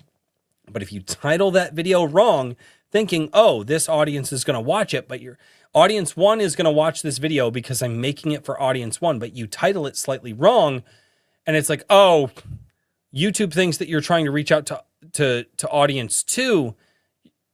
Well, that's not safe for our advertisers. But ultimately, if you do create a video that plays well with your audience because you know them well enough, you will grow and you will actually succeed. This is what I have understood from listening to a lot of content creators on from the unsubscribe creators, like the unsubscribe guys like Brandon Herrera, Donut Operator, Fat Electrician, to like Matt Pat. I've heard him talk about it. I've heard Tim Pool talk about this too. I've heard people from all over the spectrum of YouTube, from all of the stuff that I watch, talk about this. And it's really, really interesting that a lot more people don't talk about this phenomenon, because I've heard it talked about by a lot of people, and it is something that is really important to understand if you want to grow your YouTube channel. I don't understand it. I understand it in concept, but not in practice. And that's why my YouTube channel is as small as it is, because there's a connection there that I'm not making. But I know the information that I've heard, and I felt that it was really important to touch here. Businesses depend really important to touch on here, sorry. On a single personality to host the content, even if there's a larger team working behind the scenes. Human beings, especially those that share their lives online, can get burnt out, get embroiled in controversies, or just fall out of favor with an audience that outgrows them. Typically, the wealthy investors and lenders that give money to private equity. Well, and the audience that outgrows you is the audience who has seen... Oh, snap, I didn't change my screen back. Sorry about that. The audience that outgrows you is the audience that ultimately you're not adapting and adjusting and changing your content. One of the prime examples I can think of is Grand Thumb. He's a 2A YouTuber. He has adjusted and edited his videos different over the course of years. And if you go back to his original videos to what he's doing now, very different. He has adapted his format and adjusted his format to change it, to make it how viewers can still constantly vibe with him, and also get new viewers as well. Firms, for them to make their acquisitions, would be scared away by these business fundamentals. But over the past 5 years, a few things have changed which kicked off the great buy-up. The first major change was that creators demonstrated their ability to scale their own brands to generate profits beyond sponsored segments. And again, the last 5 years, when did the adpocalypse happen? There is a reason that creators had to do this. Audience donations and integrated platforms. Some of these brands have been very successful, others not so much. Even if... I love how he said very successful with Jake Paul on the screen, which we know Prime is absolutely failing, and then says not so much by showing Mr. Beast, when Mr. Beast is definitely successful. Beast Burger and Prime Energy completely implode, they were a test case that showed that real brands can be launched through clowns on the internet. If that initial success could be paired with a... I take back what I said. He is 100% correct. I just didn't listen. I should listen more and talk less. Private equity team that actually knew how to run a business, theoretically, then there would be some real money to be made. Another big push that's come from the fact that legacy media, which is large, centralized, rigid, and needs to be broadly appealing, is losing out to millions of individual creators who are flexible, can make content specifically targeted to particular audiences with... I actually, Marquise Brownlee, MKBHD, dude, anytime you guys are going to looking to like upgrade to a phone or something like that, and you just want information on like the things that you're looking for, MKBHD is awesome. Without worrying about tarnishing the reputation of a gigantic media company. These companies now have to fight for advertiser dollars, which are being split over more mediums than ever. Now, this trend is nothing new. Google has been the largest advertising platform in the world for more than a decade now. And it's not even close. But another threat these legacy businesses are facing is the competition for talent. A lot of people would rather operate their own YouTube channel over working on something like an old school TV show. Investors in these companies are worried about these threats, and they're putting pressure on company leadership to do something about it. One of the central focuses of Netflix Q1 memo to their investors was reassurance that they are not having any problems finding advertisers, and they presented a better opportunity to creators to make their show through them rather than produce it independently. Other legacy companies have started taking a simpler approach. If you can't beat them, buy them. Even if the business case is not that strong, a company like Disney giving a few $1 million to private... What they have is they have a relatability problem. Specifically with Disney, Disney is not drawing in children today because Disney doesn't appeal to children today. Disney doesn't understand children today. You know who understands children today? The Minecraft YouTubers. Why? Because they're playing what the kids want to play. And they're talking in those ungodly, high-pitched voices that absolutely make me want to ice pick my ears. But I don't. Because that would be a horrible thing to do in front of your kids while they're just watching a Minecraft video. And oh, dear God. But also because I want to live. But yes, Disney has a problem gathering kids because they're not in touch with kids anymore. The medium really hasn't changed, but the medium has a lower point of access, meaning me. Effectively, what you're listening to is an online radio show. I am a radio host. I don't have a license to be a radio host, but you guys are here, you're listening, and that floor has been lowered. The entry level is lower, and people can get into it. And you know what? It turns out people are more likely to engage with content when they're engaging with somebody who they think is a real person and not just a soulless corporation. And the soulless corporations don't understand this. They have no idea why you would go to a person who relates to you more than you would go to them. They just haven't quite gotten that yet. They will. In the next 10 to 15 years, everybody will be bought. They will figure it out. They just don't know how to do it yet. Equity firm that specializes in acquiring YouTube channels lets their executives say that they are prepared for the threats that new media presents. Appeasing shareholders is often a lot more important to senior management than making genuinely good business decisions, especially when an investment of a few $1 million is actually quite cheap. Before around 2020, old school media companies were still going about this in their own old school way. They would invest in traditional companies that just happen to have a new media digital first focus. Think of businesses like Vice, BuzzFeed. So let's go here. BuzzFeed, Vox Media, Group 9, Mike Mashable. I remember them. Refinery 29, don't know them. The Athletic, don't know them. The Dodo, don't know them. Now This. Oh, I know Now This. Yeah, definitely know Now This. Feed, Mashable, and Vox. These brands would build their own IP and primarily rely on platforms like Facebook and YouTube to distribute it, but behind the scenes, they were still operated like traditional media companies, with a lot of staff, city offices, and all the expenses that come with them. Which meant these were terrible businesses. They would burn cash, and they were much more expensive to acquire in the first place. Well, and that's what happened with Rooster Teeth and Death Battle and all that. And that's why Rooster Teeth is no more, because they... Effectively, what we're seeing here is, and this is something that I've had a theory on for a long time, is that most businesses will grow to a point where they cannot grow anymore unless they have outside investment. And then once that outside investment comes in, that outside investment alters the company and changes it to a point where it's unrecognizable. And I think this is actually an unnatural thing that was not seen when the idea of capitalism was thought of originally.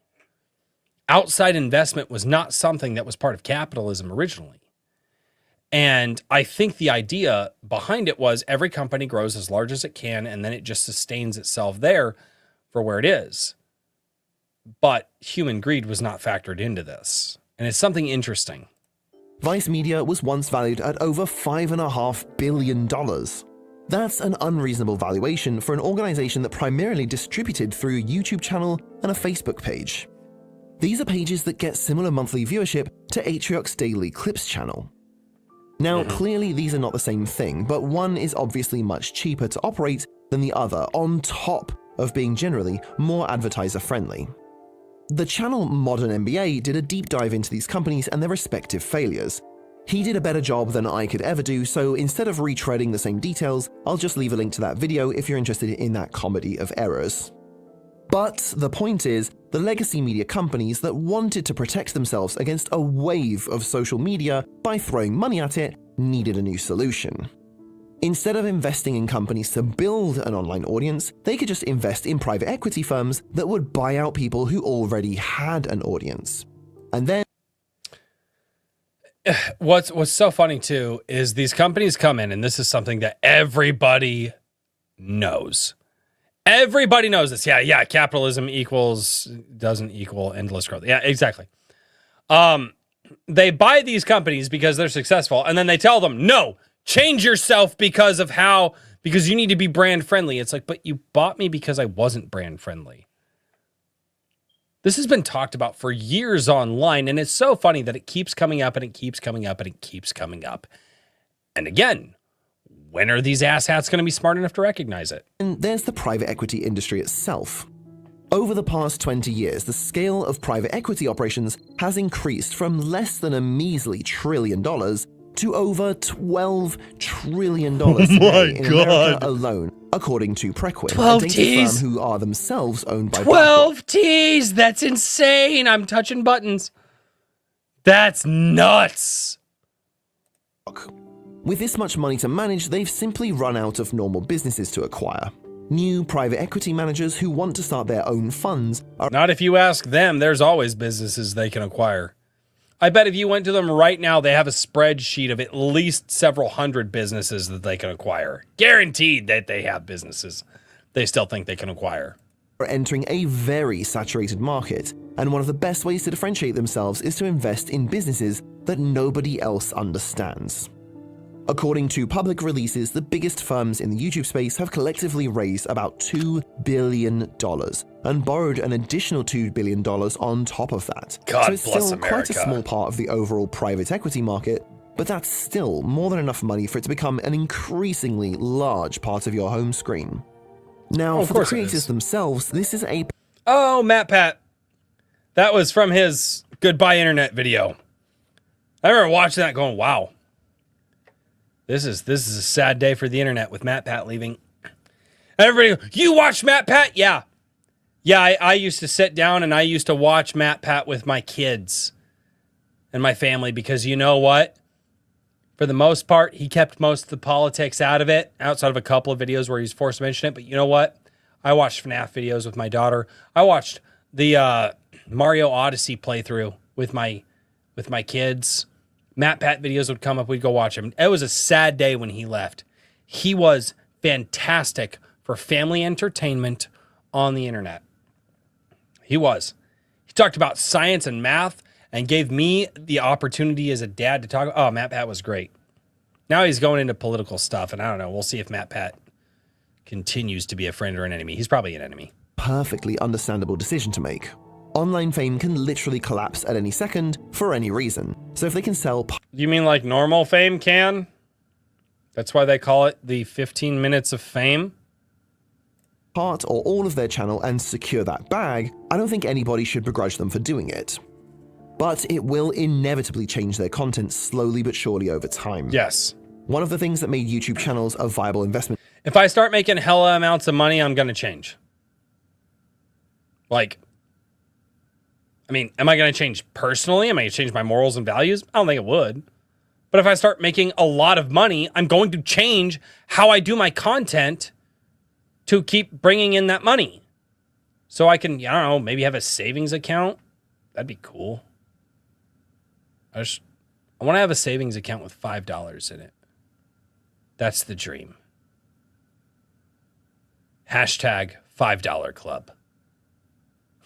In the first place was their low overheads.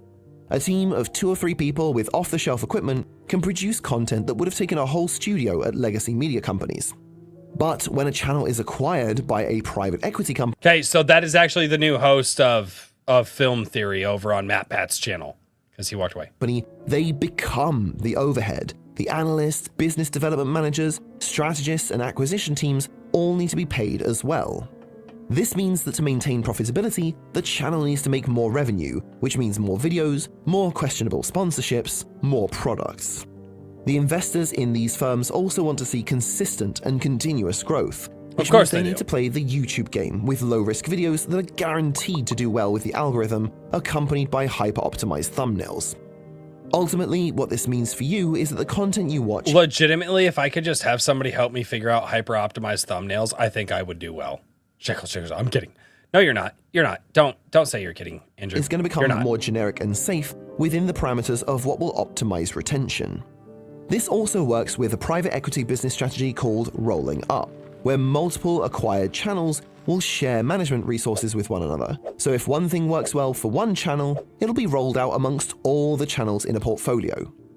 Now, independent YouTubers are absolutely guilty of this as well. I've personally spent many late nights making minor adjustments to my thumbnails to help my videos do just a little bit better. But now, I absolutely suck at thumbnails, and I'm not good at it. But I think the longest that I ever spent on doing a thumbnail, and that video crashed because I wish I had somebody, like, dude, if I could pay somebody or just somebody be like, hey, dude, I can do better thumbnails for you and get you a higher click-through rate. I spent a day and a half on coming up with, I think I had 24 different variations of a thumbnail. There were multiple thumbnails where I have multiple, like 20 different variations of them. My problem is I understand what a thumbnail is supposed to do in concept. I can't do it in practice. I don't have the brain to understand that.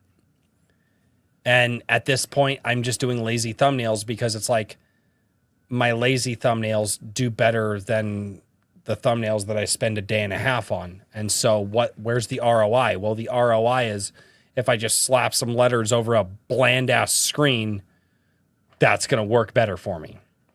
It's an art to understand that.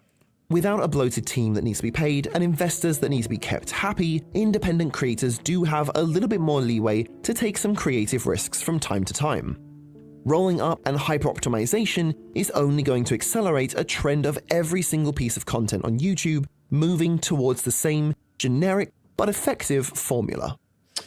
Okay, but what they're also not mentioning here is that individual content creators are gaining access to better and better tools to be able to do this stuff kind of for them and help them with the algorithm and help them with titles. And as AI gets better, and you're starting to see it more and more, as AI gets better, it's actually helping a lot of content creators. So where the technology threshold and the money to be able to afford this kind of stuff is getting lower, the threshold to get into it and do those things is getting better. Like I said, if I had... The only thing that I would ever do is I would hire a thumbnail editor in a heartbeat because I don't understand it. I don't know. I don't. It's just I'm dumb. I'm dumb when it comes to thumbnails. But if I could have an AI that's like, hey, we can guarantee that we're going to increase your click-throughs by like X amount of percent. If you use our AI thing, I would use it in a fucking heartbeat. And I think everybody is going to, and it's getting to that point. It's not just private equity firms that are doing this. It's individuals. And the technology is getting to the point where they're going to be able to do that. This is amplified by another problem that comes when the channel turns into an asset, which is that they typically want to move away from the focus on a single creator. For more than a decade, a channel like Veritasium has been focused on the host, Dr. Derek Muller. Yes. For a lot of regular viewers, Dr. Muller is Veritasium, but if you've been watching the channel recently, you'll notice that new hosts are slowly being introduced, so the whole operation isn't as singularly focused on one personality. The business case is that it cuts down on something called key man risk, which is where the entire operation depends on one. Maybe you was siloing your thumbnail so when you change it tries to stop it. Oh God. No, I have no idea. Honestly, I have no idea. I legitimately have no idea. A thumbnail is designed to get a person to click on it. And I see my click-through rates and how many impressions I get, and I just suck at making people click on the video. I'm just bad at it. No excuses. No, the YouTube algorithm. No, because that's not how the YouTube algorithm works. YouTube puts electrical energy into pushing my videos to people in the hopes that I will keep people on YouTube. And when all of a sudden your video flatlines, it's not because YouTube is being a dickhead about it. It's because YouTube went, oh, we put time, effort, energy, and money behind this video, and nobody clicked on it. Okay. And then guess what? You get to put another video up on YouTube. And then YouTube puts time, effort, energy, and money into pushing your video. And then nobody clicks on it. And then they keep doing that again and again and again. And after a while, eventually YouTube will just stop pushing it because they realize this person just doesn't, we're not going to, we have our algorithm set up to not push them if they don't get clicks. If you want to get clicks, you need to appeal to human beings. If you don't appeal to human beings who click and watch the advertisers, you're not going to get shared. The reason my videos still get shared even a little bit is because occasionally I have a video that for some reason does well. And it's not because, oh my God, I appeased the algorithm. It's because for some reason I appealed to a large portion of people. But I don't know what I did to figure that out. I've tried to figure it out, but I don't know what I did. It's really interesting when you hear people who are at the upper echelons of creating content, like not getting hundreds of thousands of views, getting millions of views every single video that they release constantly and knowing exactly how to do it. You listen to those people, all of a sudden you start to understand, oh, they don't give a fuck about making the YouTube algorithm happy. Every single one of the people who does massive, massive content cares about making their audience happy. They are people focused and they have millions of subscribers for it, even today. Single person to continue. Since Veritasium isn't actually Derek's business anymore, there's nothing to stop him restarting a new channel from scratch or just retiring, since presumably he made millions of dollars from the acquisition in the first place. Good for him. For other channels, this has already happened. If you search why I left blank in the YouTube search bar, there are endless videos from former personalities behind big channels talking about why they're suddenly showing up on a completely new channel. A common theme among most of them is that it wasn't their channel anymore. Most of these splits seem pretty amicable, often with the old channel commenting words of support under the video itself. I don't like that he's confusing MatPat here because MatPat was a little different. MatPat was a little different. Some of these other guys I don't know, but MatPat was definitely different. But obviously, this is still a real problem behind the scenes. After losing their host, a lot of these channels have suffered from reduced viewership, and people are far less. Wait a minute, you mean that you removed the human identifying element from the channel and then all of a sudden it died? Huh! Less likely to directly support channels through merch or paid memberships when they know it's really just a faceless investment firm on the other side of the transaction. As this industry matures, we're more likely to see more onerous, non-compete. I would say make more videos of what people like, but all your videos seem to be in the same lane and not deviating. But again, it's not about my videos being titled the same or in the same content thing. It's about me engaging with the audience and me being able to look at you guys and say something and it resonate with you and it resonate with not just you, but other people as well, and start resonating with so many more people that they want to click on and stay here on the videos and hang out with me. That right there is what I lack. Now, to a certain degree, I've seen my watch time. And in most of my videos, if I can get somebody to click on it, they actually hang out and I can actually see the retention time. And most people hang out with me, which is super awesome. The problem that I have is getting people to click on the video. But it doesn't matter if my video is necessarily, like I said, I do kind of stay in the same lane. I'm reacting to something that you guys wanted me to right now. Problem is I suck at getting you to click on it. A lot of people hang out with me. I would actually say I think it's about 60% of people, give or take, will stay and hang out for the whole video and watch. Some people subscribe. I just want to hang out with people. That's why I like doing this. It's a creative way for me to hang out with people and talk with people. I love to talk. I love hanging out with people. And I love being a creative to some extent. And this is a way to satiate that for me. But when you're here on YouTube, you're here to be entertained. Now, what is that entertainment? Is that intellectual entertainment? Is that comedy entertainment? Right? Is that, I don't know, just weird entertainment? What version of entertainment are you looking for? And what type of entertainment do I give to you guys? All of those are questions I have not been able to fully answer myself. And it's part of the reason I'm not just, that the channel hasn't really taken off. But that's where it's at. Xavier Guzman, what's going on, man? Contracts from acquired channels and a continuation of a trend towards commercially viable, predictable, and safe content over the unique and creative content that made YouTube so compelling in the first place. Now, go and watch this video next to understand the real reason every sponsor you see on YouTube is kinda terrible. So, this was a really good video. Let's get this shared down in the chat below. This was absolutely a fantastic video. I am also late to chat. Well, shame on you. Because we're getting actually ready to wrap up. However, what I will say about this is YouTube is not a game about computer algorithms.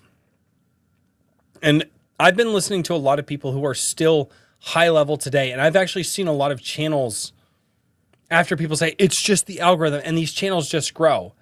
And I go and I watch interviews with these massive channels to try and learn what I'm doing wrong. And you know what they say? I looked at the analytics and I saw what my audience responded to, and I did that. And that's how my channel grew. And there are some people that are just very, very good at isolating that. And I will say this, YouTube still today is one of the best places that you can go. If you're good at identifying what your audience wants, what type of audience you want, and how you want to cultivate that, and you can grow. I thought that I was going to head in a certain direction with YouTube. Talking about independent creators, gathering more people. The sad part is a lot of independent creators and a lot of independent comic creators, book writers, and all of that stuff. The only people that really care, that genuinely care about a lot of that, are the Drama Fest people. How many times have you guys seen me do a video about an independent comic book or just an independent thing, or be on a live stream talking about indie books, talking with different creators? And you guys go and you look at the comments and you see somebody there just there for rage bait. Well, I realized that, one, I was never going to get out of this silo of the content of those rage baiters. I don't want those people here. I don't want to be producing content for rage baiters. I want to be producing content for people who want to come, have a fun time with me, and have an intellectual conversation with me. Or also possibly roast me in a fun way in chat, as you guys have done for years. I still remember the Week of Destiny. I've seen my face on a Goat Man. Apparently I was on a Mentos thing today. I saw that in my phone. But that's the kind of audience that I wanted. You that are here right now, you're the audience that I wanted. But the content that I was doing was drawing in a different type of audience. And on top of that, I was losing a lot of other audience. But YouTube isn't about serving a computer. It's about serving people. I'm just trying to figure out how best I can do that. So Andrew Knapp for $5. To be honest, I miss Comic Shop Wednesday. I'm not going to lie to you. I also miss Comic Shop Wednesday. There are a lot of reasons that I won't go back to it. One, I was watching less and less and less people come back every single week. I saw it in the analytics. I saw it on the main channel before I switched it to a secondary channel. It's so weird because I had a lot of people tell me how much they loved that show, but then I would go and I would look at how many viewers there were there, how long they were watching, and so on and so forth, and it was going down. And I wanted to make a show that went the other direction. I wanted to make a show that went up, to bring more people to more comics, to more indie creators. But that wasn't what was happening. And I don't know what I was doing wrong there. The day that I figure out how to do Comic Shop Wednesday correctly, to where line go up, more people come in, they see the new comics, they see the new creators. The day I figure that out, Comic Shop Wednesday comes back. I promise you, Comic Shop Wednesday comes back. But I can't sit here in good faith and tell creators, and tell independent creators, I want to be the guy that highlights you and say that I'm doing a good job at highlighting you when that number goes down.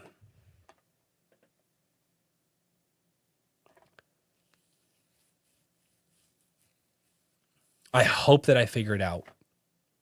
Because, dude, you have no idea how many times I've wanted to fire up a Comic Shop Wednesday stream. You have no idea.